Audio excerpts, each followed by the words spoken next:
বেআইনি দখলদার উচ্ছেদ করতে হাওড়া শিয়ালদা স্টেশনের পর এবার দমদম স্টেশনের ভিতরে এবং বাইরে চলল অভিযান। ফাঁকা করে দেওয়া হলো প্ল্যাটফর্ম এবং স্টেশন চত্বর, নিয়ে আসা হয় বুলডোজার।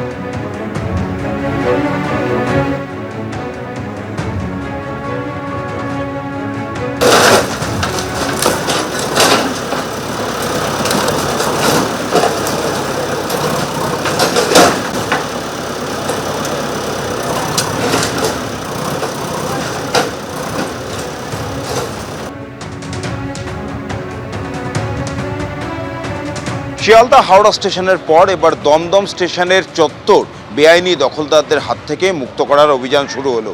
এই মুহূর্তে আমরা সেখানেই রয়েছি দমদম স্টেশনের বাইরে, এবং দমদম স্টেশনে ঢোকার যে রাস্তা, গোটা এই রাস্তার দুধারে বেআইনি দখলদারদের হাতে চলে গেছিল গত কয়েক বছর ধরে, এমনটাই অভিযোগ। আর এই বেআইনি দখলদারদের জন্য যারা নিত্যযাত্রী তারা চরম সমস্যায় পড়তেন, কারণ এই যে স্টেশনে ঢোকার রাস্তা তার দুপাশে দোকান দেখা যাচ্ছে। এই দোকান ছাড়াও এই দোকানগুলো বেআইনিভাবে চলছিল। শুধু তাই নয়, ফুটপাতের ওপর পর্যন্ত তারা তাদের পসরা নিয়ে বসে পড়তেন।